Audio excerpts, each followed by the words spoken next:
तो पता है जावास्क्रिप्ट में एक ऐसा पावरफुल कॉन्सेप्ट भी है जो आपके कोड को नेक्स्ट लेवल पे लेके जा सकता है। आज हम सीखेंगे जावास्क्रिप्ट क्लोजर्स के बारे में।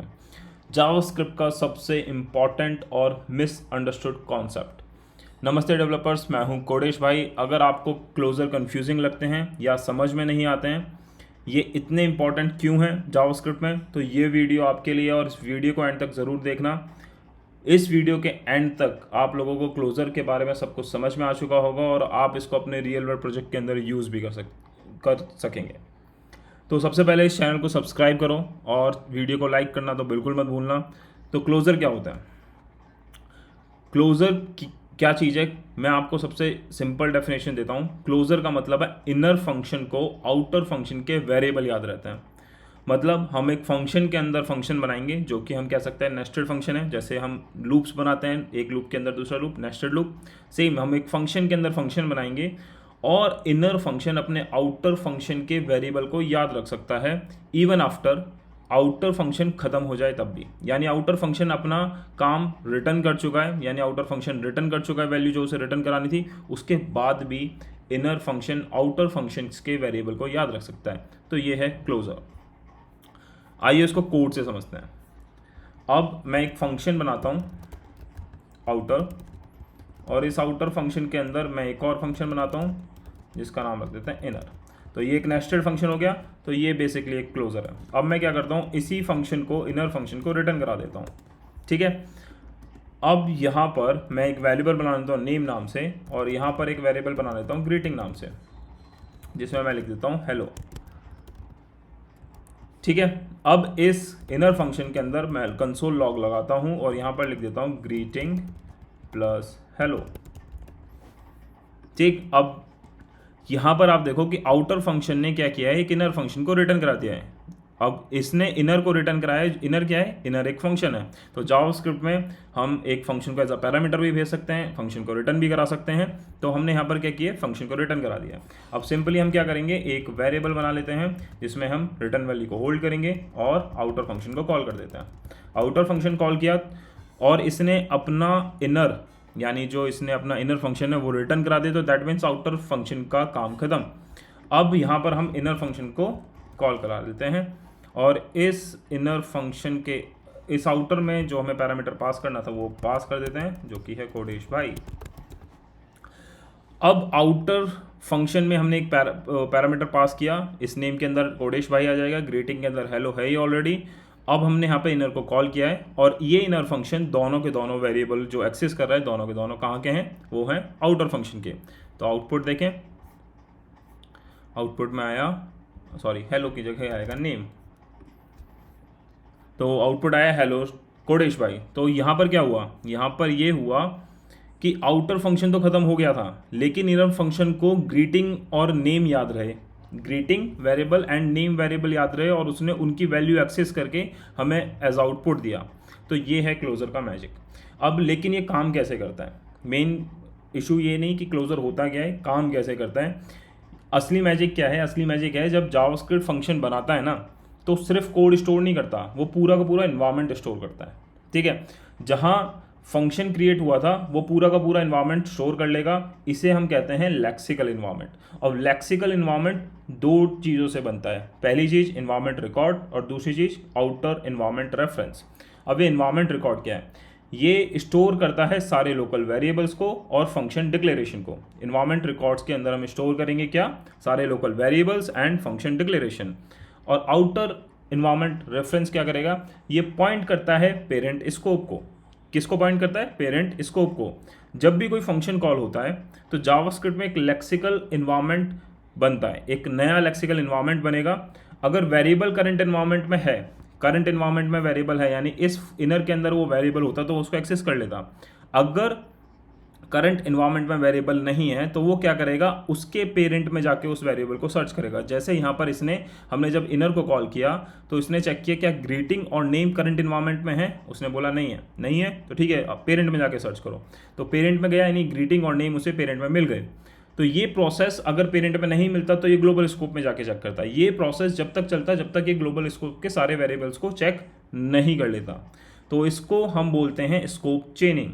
यानी जब भी हम एक फंक्शन को कॉल कर रहे हैं, उस फंक्शन के इन्वायरमेंट में जो वेरिएबल्स हैं, जो उस फंक्शन में उसके इन्वायरमेंट में जो वेरिएबल यूज हुए हैं, अगर वो उस करंट फंक्शन के अंदर नहीं मिलते देन वो उसके पेरेंट पे जाएगा, पेरेंट के पास भी नहीं तो ग्लोबल तक जाएगा। तो ये एक स्कोप चेनिंग बनाता जा रहा है। तो यही बेनिफिट है कि हम क्लोजर में इनको यूज कर पा रहे हैं। ठीक है, क्लोजर का मतलब है इनर फंक्शन का आउटर इन्वायरमेंट रेफरेंस कभी डिलीट नहीं होगा। जो क्लोजर है उसमें जो इनर फंक्शन है उसके जो आउटर इन्वायरमेंट है ना, उसका रेफरेंस वो कभी डिलीट नहीं करेगा और वो हमेशा वेरिएबल एक्सेसिबल क्लोजर के अंदर रहेंगे। एक और प्रैक्टिकल एग्जांपल देखते हैं इसका, शायद और अच्छे से क्लियर हो। तो यहाँ पर मैं क्या करता हूँ, एक काउंटर बना लेता हूँ। ठीक है, इस काउंटर के अंदर हम क्या करते हैं, एक काउंट नाम का वेरिएबल बनाते हैं 0 और रिटर्न करा देते हैं इंक्रीमेंट, और यहाँ पर लिख देते हैं काउंट प्लस प्लस। ये एक ऑब्जेक्ट है तो कॉमा आएगा, डिक्रीमेंट, यहाँ पर हम कर देंगे काउंट माइनस माइनस, और यहाँ पर कर देंगे गेट काउंट।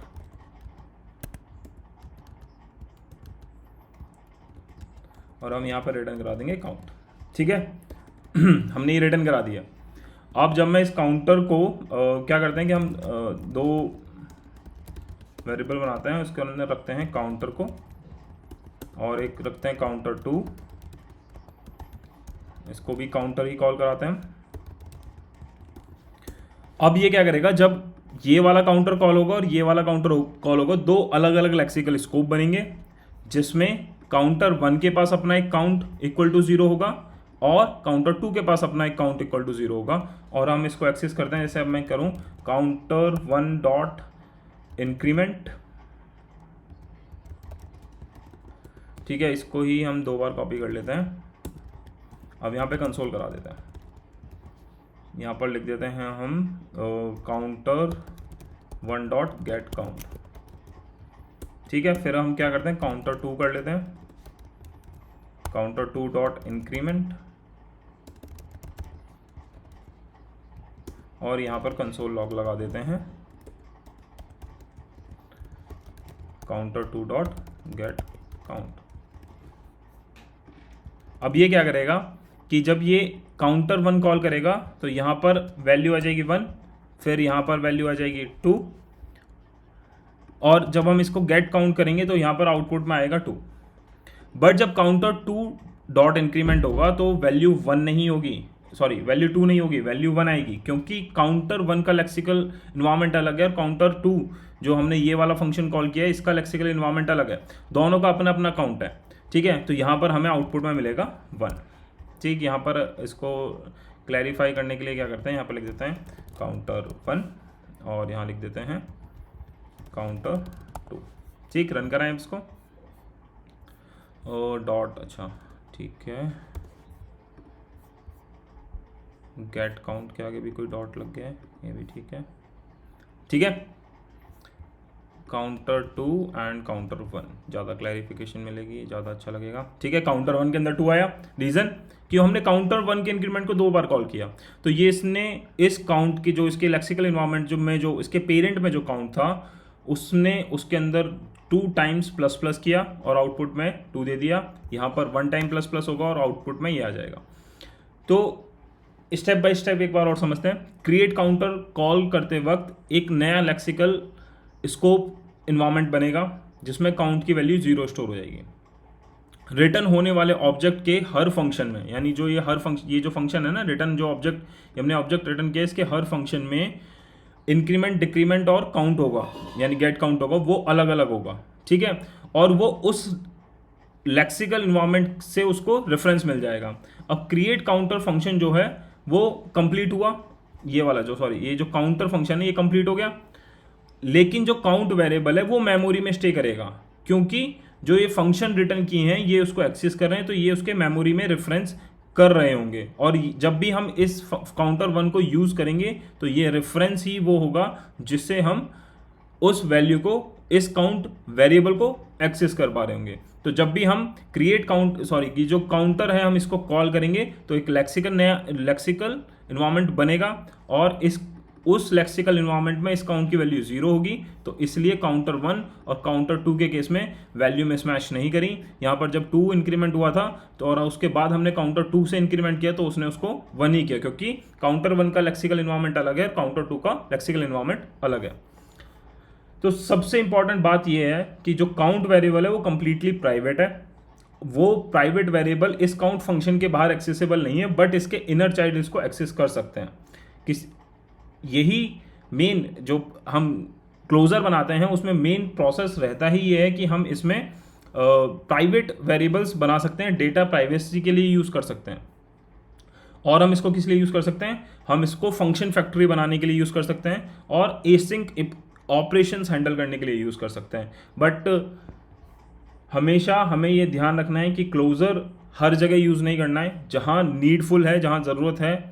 क्योंकि कई बार क्या होता है कि डेवलपर्स इसको यूज़ कर लेते हैं और कई बार देखा भी गया है कि क्लोजर की वजह से मेमोरी का लीक का इशू भी हुआ है। तो बस क्लोजर जावास्क्रिप्ट का तरीका है फंक्शन को मेमोरी देने का, ठीक है। ये सिर्फ एक फीचर नहीं है, ये फंडामेंटल है जावास्क्रिप्ट के काम करने के लिए और एसेंशियल भी है मॉडर्न टेक्निक्स के थ्रू फीचर डेवलपमेंट करने के लिए। तो अगर आपको ये समझ में आया हो और वीडियो अच्छी लगी हो तो लाइक ज़रूर करना एंड वीडियो में कमेंट करके बताना कि टॉपिक समझ में आया या नहीं। आज के लिए बस इतना ही, जल्दी मिलते हैं नेक्स्ट वीडियो में। Tata bye bye.